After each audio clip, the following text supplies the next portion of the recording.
Foi tranquilo, ele não esboçou nenhuma reação, ele só falou que ele está um pouco doente, tá certo? E me esboçou tranquilo, se entregou celulares para os membros do Ministério Público que estavam aqui, e os documentos que interessavam também para o pessoal do GAECO, eles apreenderam. O Cazeno informou que ele está por volta de 1 ano aqui. Dessa forma, descrita pelo delegado Nico Gonçalves, da Polícia Civil de São Paulo, foi preso nesta quinta-feira Fabrício Queiroz, ex-assessor do senador Flávio Bolsonaro na Assembleia Legislativa do Rio e investigado pelo Ministério Público Estadual no inquérito das rachadinhas. Queiroz estava numa casa em Atibaia, que pertence a Frederico Wassef, que vem a ser advogado de Flávio e também do presidente Jair Bolsonaro. Em setembro do ano passado, numa entrevista à jornalista Andréa Sadi na Globo News, Wassef disse que não sabia do paradeiro de Queiroz. Não existe a frase o sumiço de Fabrício Queiroz. Não, mas ele não aparece. Mas, não, isso não corresponde à verdade real. Fabrício... Mas onde ele está? Fabrício, eu não sei, não sou advogado dele.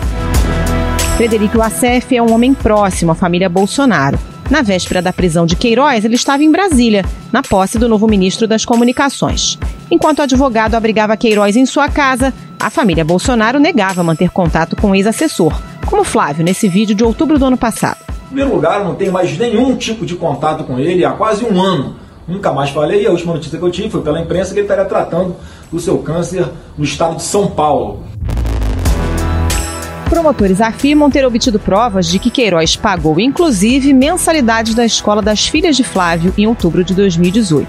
A decisão judicial destaca que Queiroz pagou em espécie 2 títulos nos valores de R$ 3.382 e R$ 3.560 em outubro de 2018 para mensalidades escolares das filhas do ex-deputado estadual Flávio Bolsonaro. À noite, em uma live, o presidente Jair Bolsonaro classificou a prisão de Queiroz como espetaculosa. Deixo bem claro, não sou advogado do Queiroz e não estou envolvido nesse processo. Mas o Queiroz não estava foragido e não havia nenhum mandato de prisão contra ele. E foi feita uma prisão espetaculosa. A gente já deve estar no Rio de Janeiro. Por que Fabrício Queiroz foi preso somente agora, 1 ano e meio após o caso vir à tona? O que pesa contra o ex-assessor e contra o senador Flávio Bolsonaro? O que Queiroz pode revelar aos investigadores? Qual a repercussão política no governo Bolsonaro? Esses são os temas do Ao Ponto desta sexta-feira. Eu sou Carolina Moran, hoje sem Roberto Maltic, e neste episódio converso com a repórter Juliana Dalpiva e com o editor adjunto de País, Miguel Cabaleiro. Fique com a gente.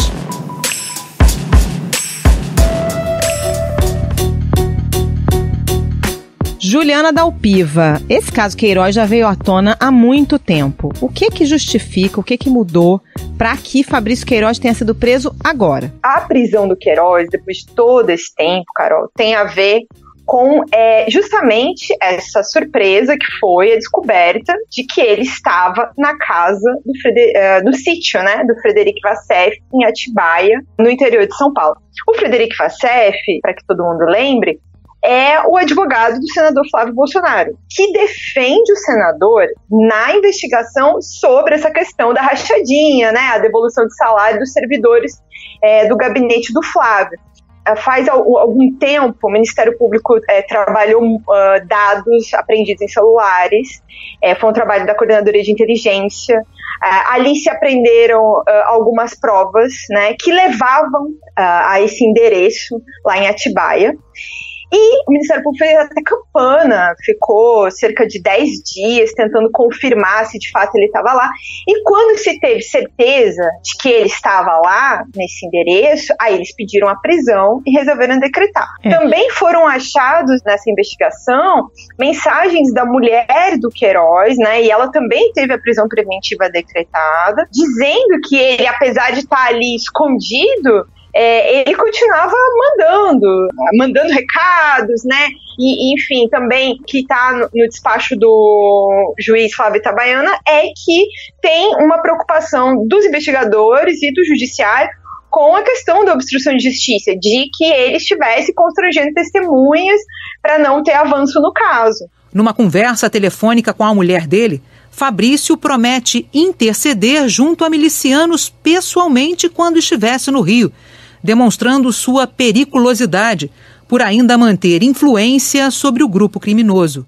Pois é, vou chegar na mulher do Queiroz e também no Frederico Vassef, mas falando dessa decisão do juiz Itabaiana, ele fala justamente isso, né, que havia temor de que ele pudesse alterar provas, constranger testemunhas. Essa é a grande justificativa para prender o Queiroz nesse momento, né? A decisão do juiz Flávio Itabaiana afirma que Queiroz, mesmo escondido em Atibaia, ainda tinha influência sobre milicianos no Rio de Janeiro e influência política para pleitear nomeações em cargos comissionados, chegando ao ponto de ter sido comparado pela esposa a um bandido preso dando ordens fora da cadeia.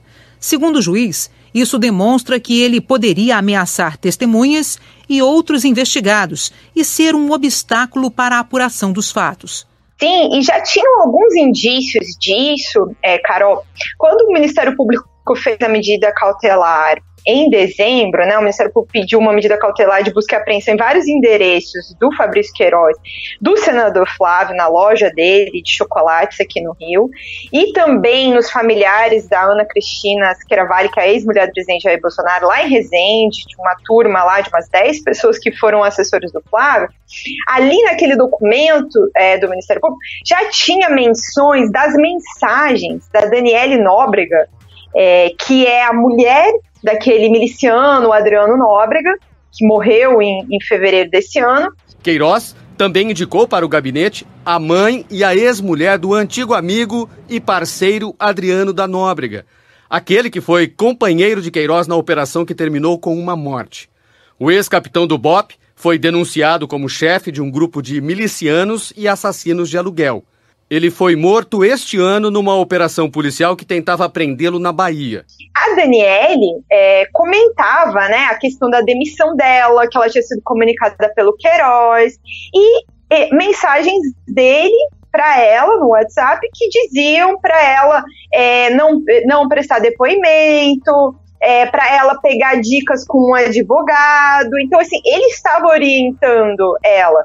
Ali foi um primeiro indício, né? Eu acho que ficou bem claro para o judiciário dessa questão. E agora o Ministério Público reuniu outras questões, apresentou o juiz Flávio Itabaiana, que entendeu que tinha realmente essa questão do constrangimento de testemunhas, e unido ao fato de que o Fabrício Queiroz estava na casa, né, do Frederico Vassef em Atibaia. Então, assim, tudo isso junto foi o que gerou a operação de hoje. Aliás, você citou aí o capitão Adriano, só uma outra lembrança, o atual advogado do Fabrício Queiroz foi advogado da família do capitão Adriano, o Paulo Catapreta, né? Eu fui procurado alguns dias atrás, cerca de 10, 15 dias atrás, na situação em que ele me manifestou interesse em me contratar, né? Ele já estava sem advogado há alguns meses, me parece que o anterior advogado dele renunciou em dezembro, se não me engano, e ele, obviamente, sabendo estar sendo investigado, procurou um advogado e a gente iniciou essa conversa há uns 15 dias. Juliana, qual o papel da mulher do Queiroz, a Márcia Oliveira de Aguiar, nisso tudo? Tem uma ordem de prisão também contra ela. Ela foi assessora do Flávio Bolsonaro entre 2007 e 2017, mas nesse mesmo período se descrevia como cabeleireira, né? Sobre a questão da Márcia, a gente foi assim fazendo um perfil de vários assessores para entender, porque tinham muitas suspeitas sobre os assessores serem aqueles funcionários fantasmas que a gente chama, e a Márcia, curiosamente, em 2009, ela moveu um processo, ela denunciou o Queiroz, né, no judiciário, por uma questão de violência doméstica. Nesse processo é que ela fez uma procuração de próprio punho para a Defensoria Pública, na qual ela se declarava como cabeleireira. Tá escrito com a letrinha dela, a gente publicou esses documentos no ano passado, depois eu apurei junto à Alerj, ela, em 10 anos como funcionária, jamais teve um crachá de identificação funcional da Alerj. Aliás, nem ela, nem a filha do Queiroz, que é a enteada dela, a Natália, também é uma situação semelhante. E tudo isso gerava ali uma suspeita do fato de que ela, na verdade, foi uma funcionária fantasma durante esse tempo todo e que devolvia parte do dinheiro, como isso acabou sendo demonstrado nas investigações. Documentos apreendidos na casa da mulher de Queiroz, Márcia Oliveira de Aguiar, comprovam que ela recebeu pelo menos R$174 mil em espécie, de origem desconhecida, e usou para pagar, também em dinheiro, as despesas do Hospital Albert Einstein, onde Queiroz ficou internado no ano passado. Agora, Juliana, a gente teve alguns momentos aí, algumas idas e vindas nessa relação da família Bolsonaro com Queiroz, pelo menos publicamente, né? Se a gente lembrar lá atrás, quando o caso veio à tona, o senador Flávio Bolsonaro disse que tinha conversado com Queiroz, que ele tinha apresentado uma versão plausível.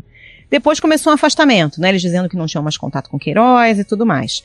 Em outubro, tivemos esses áudios vazados em reportagem nossa aqui do Globo, mostrando que o Queiroz ainda exercia algum tipo de influência, falando em nomeações. Uma gravação divulgada pelo jornal O Globo mostra Fabrício Queiroz, ex-assessor de Flávio Bolsonaro, dando orientações sobre como conseguir nomeações em gabinetes no Congresso Nacional. E o advogado, na época, também confirmou o fato de que ele tinha influência política porque ele tinha ajudado a eleger várias pessoas. Então, ele não era uma pessoa que estava fora do alcance, fora do jogo político, não. Ele estava articulando nos bastidores. 20 continhos pra gente caía bem pra caralho mesmo. Caía bem pra caralho, entendeu? Não precisa vincular a um nome. Chegar lá e, pô, cara, o gabinete do Flávio faz fila de deputados e de senadores lá, pessoal, pra conversar com ele. Faz fila.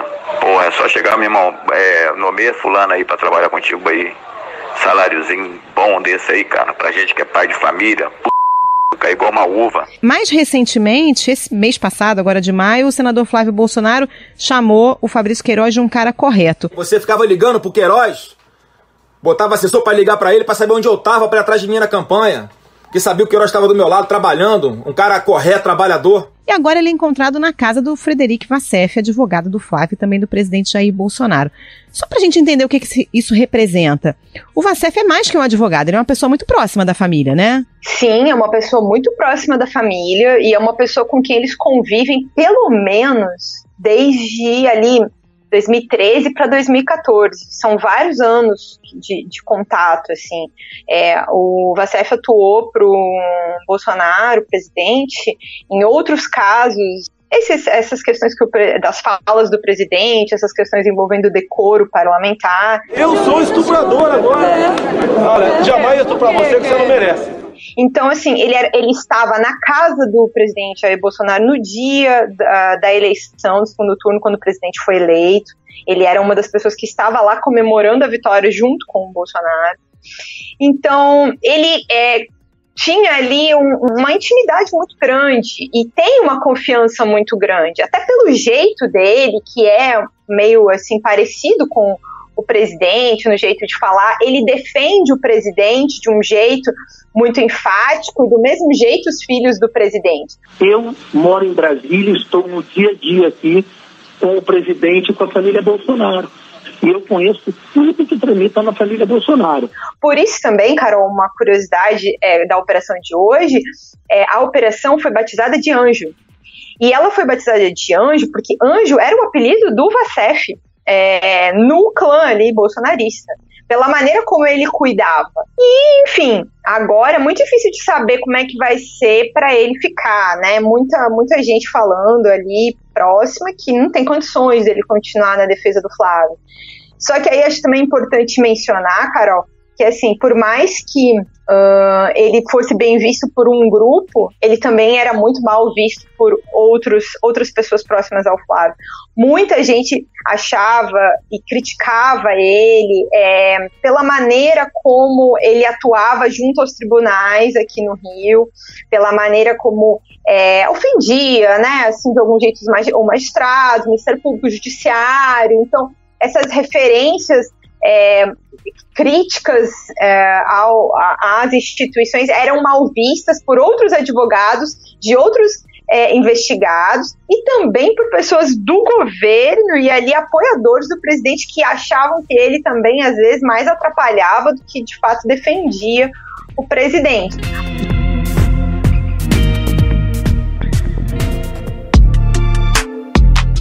Juliano, o que a prisão do Queiroz pode representar nas investigações? A gente já tem um relatório do Ministério Público dizendo que há indícios de que esses recursos da rachadinha foram lavados. Na investigação, o Ministério Público do Rio afirma que existe a fundada suspeita contra Flávio Bolsonaro de que parte dos recursos desviados da Assembleia Legislativa do Rio possa ter sido lavada na compra de uma loja de chocolates neste shopping do Rio. Mas o Queiroz em si tá calado há muito tempo, né? A gente teve aqueles áudios vazados lá em outubro dele fazendo negociações, depois a Folha de São Paulo vazou um outro áudio dele reclamando que ninguém o ajudava, que o Ministério Público estava em cima dele, mas que ele não via nenhuma movimentação para ajudá-lo. Eu não vejo ninguém mover nada para tentar me ajudar aí, entendeu? Ver tal, é só porrada, cara. Cara, o MP tá com a p*** do tamanho de um cometa para enterrar na gente, não vê ninguém agir. Logo depois ele muda de advogado, né? Sai o Paulo Klein, ele fica um tempo sem advogado e agora o Paulo Catapreta. Será que agora Queiroz vai colaborar? É a grande incógnita, né? Olha, Carol, eu acho assim, é importante a gente ter noção de que o Paulo Emílio Catapreta é um advogado bastante conceituado em Brasília, bastante conhecido, ali um criminalista de respeito em Brasília, mas ele tem uma proximidade com o Vacef. Ele é amigo do Vacef há muitos anos, ele advogou para a mulher do Vacef há 10 anos atrás, então assim, é uma relação que eles têm que é antiga. E o Paulo Catapreta também advogou para o Adriano. Hoje mesmo ele deu declarações dizendo que ele não trabalha com colaboração premiada. Não penso em fazer colaboração. O senhor trabalha com isso? Não trabalho com colaboração. Eu não acredito, nesse primeiro momento, que essa seja uma primeira possibilidade. Eu acho que a gente tem que esperar um pouco para avaliar se realmente, assim, acho que para o Queiroz é muito importante a questão da família, da filha dele, da Natália Queiroz, que é personal trainer e 10 anos foi lotada nos gabinetes da família Bolsonaro, na maior parte do Flávio, mas chegou a ser lotada no gabinete do presidente também quando ele era deputado federal. Saiu junto com o pai no mesmo dia, em outubro de 18, nessa história aí que envolve a questão do vazamento da furna da onça, né, das informações do relatório do COAF. Então, assim, o Queiroz tem uma preocupação grande com a família. Eles disseram o seguinte, que ele ficou em silêncio ali no presídio, na chegada dele, durante todo o momento, e que ele só abriu a boca para perguntar em relação à filha dele, qual era a condição da filha dele. Eu acho que isso vai ser decisivo para saber o quanto o Queiroz vai querer falar para tentar, de algum jeito, proteger a família dele. E aí eu não sei se ele vai continuar sendo defendido por esse advogado. Pode ser que não continue justamente por causa dessas relações que a gente está falando e pelo fato de que o advogado mesmo declarou que não faz colaboração premiada. Mas esse caso tem muitas reviravoltas, né? Ele vem e volta. Eu acho que o próximo passo, ao que tudo indica, pelos movimentos do Ministério Público, é que virá a apresentação da denúncia, né? O Ministério Público deve, acredito, por tudo que tem escrito nas medidas cautelares, apresentar uma denúncia contra o Queiroz e contra outras pessoas da investigação, talvez o próprio senador. Juliana Dalpiva, muito obrigada pela participação mais uma vez, bom trabalho para você. Obrigada, Carol, um prazer estar aqui contigo de novo.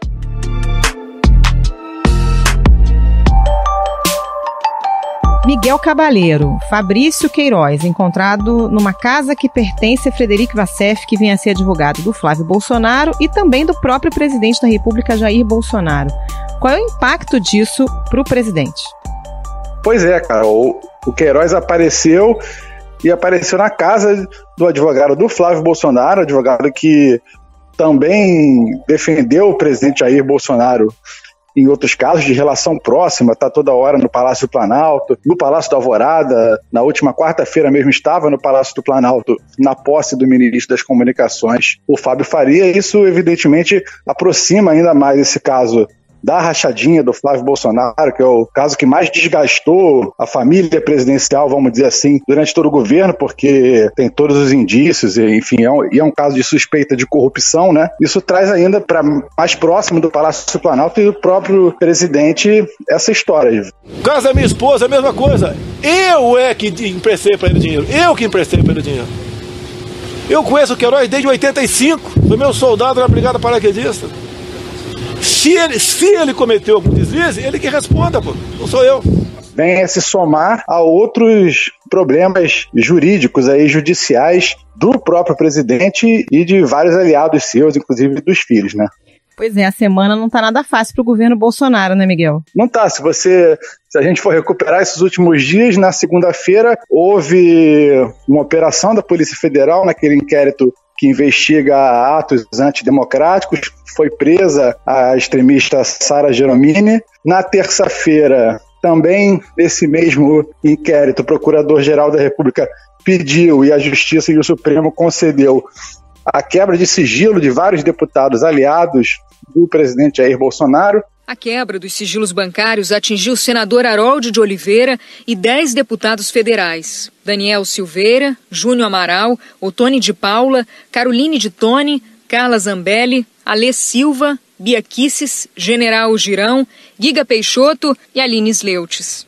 Na quarta-feira, em outro caso já, o Supremo Tribunal Federal manteve aberto o inquérito das fake news. É outro caso, mas também um inquérito que tem como alvo aliados do Bolsonaro. E hoje, num terceiro caso, esse o da rachadinha na Alerj, o Queiroz foi preso. Vale lembrar que o único caso em que o Bolsonaro é de fato investigado, que é o da suposta interferência política na Polícia Federal, também continua em andamento a partir daquelas denúncias do ex-ministro Sérgio Moro, e é mais um caso que pode chegar ao presidente. Não é à toa que nas primeiras informações, nessa quinta-feira de reação do presidente Bolsonaro, ele reunido com ministros e aliados no Palácio do Planalto, estava reclamando do que ele considera um cerco jurídico aí, dessas investigações contra ele. Não é de hoje que ele vem falando que sente o seu cargo ameaçado, que há uma pressão para tirar da presidência. Eu estou fazendo exatamente o que tem que ser feito. Eu não vou ser o primeiro a chutar o pau da barraca. Eles estão abusando. Agora, Miguel, o presidente Jair Bolsonaro tem algumas idas e vindas nessa relação com o judiciário, né? Já teve momentos de maior tensionamento, mais recentemente vinha numa tentativa de trégua, o ministro da Educação, Abraham Weintraub, inclusive saiu do cargo, né? Notícia também dessa quinta-feira, o Weintraub que tinha defendido prisão de ministros do Supremo e tudo mais. Essa prisão do Queiroz, a quebra de sigilo dos parlamentares ligados ao Bolsonaro, tensiona novamente a relação entre executivo e judiciário, né? Sem dúvida, é mais um elemento para agravar, né, esse retrospecto que a gente estava fazendo dessa semana. Ocorreu durante várias declarações do Bolsonaro que embutiram ameaças aí à normalidade, né? Desde a nota na sexta-feira da semana passada. E o Palácio do Planalto divulgou agora há pouco uma nota assinada pelo presidente Jair Bolsonaro, pelo vice-presidente Hamilton Mourão e pelo ministro da Defesa Fernando Azevedo, dizendo que as Forças Armadas estão sob a autoridade do presidente da República, de acordo com o artigo 142 da Constituição Federal. As mesmas, segue a nota, destinam-se à defesa da pátria, à garantia dos poderes constitucionais e, por iniciativa de qualquer destes, da lei e da ordem. As Forças Armadas não cumprem ordens absurdas, como, por exemplo, a tomada de poder. Também não aceitam tentativas de tomada de poder por outro poder da República ao arrepio das leis ou por conta de julgamentos políticos. Declarações agora ao longo da semana que nunca são explícitas, mas nem tão veladamente assim também, envolvem uma ameaça de ruptura. Acho que ele tem uma relação complicada com o judiciário e também deve aumentar o custo da relação política dele, né? Ele está buscando uma aliança com o Centrão e nessa barganha política vai aumentar a necessidade de apoio que ele tem no Congresso. Então a gente sabe que sempre que a demanda é maior, o preço sobe também. É o que deve acontecer, deve ficar mais caro, mais custoso para o Bolsonaro, politicamente e em cargos também, conquistar esse apoio do Centrão. Essa troca aí com o Centrão, Miguel, será que envolve também um pragmatismo maior do governo? Porque a gente tinha vários postos-chave do governo muito ligados à ala ideológica, né? O próprio Weintraub era um deles. Mas os partidos do Centrão têm lá seus interesses nos municípios que são administrados por eles, nos estados, em ocupação de cargos, é a chamada velha política que o Bolsonaro já combateu tanto, né? Será que a gente vai ver uma guinada aí nessa condução política do governo na direção do que a gente está mais acostumado aqui no Brasil? Acho que sim, é um pragmatismo, pode dizer assim, mas como sempre, acho que a força principal que move os políticos, seja o Bolsonaro, vale para o Bolsonaro, vale para outros políticos qualquer, eles seguiam principalmente pela própria sobrevivência. Quando o Bolsonaro se vê ameaçado de ser tirado do cargo por processos jurídicos, pelo desgaste político, um desses caminhos para eventualmente ele sair da presidência é a cassação política, é o impeachment. Para evitar isso, ele precisa de votos no Congresso, né? Então, é claro que esse é um dos principais motivos para ele estar fazendo esse movimento em relação ao Centrão, que tem um custo político, porque é totalmente contrário ao discurso dele desde a campanha eleitoral. Miguel Cabaleiro, obrigada pela participação, bom trabalho. Obrigado, Carol, um abraço.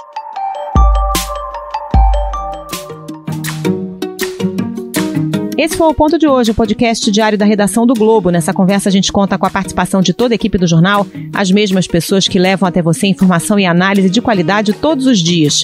Quer saber mais? Assine o Globo. Acesse assineoglobo.com.br e confira todas as notícias e reportagens especiais. Lembrando que todo o conteúdo de serviço do combate ao novo coronavírus está aberto, não é necessário ser assinante. A edição deste episódio foi do João Guilherme Lacerda. Até mais.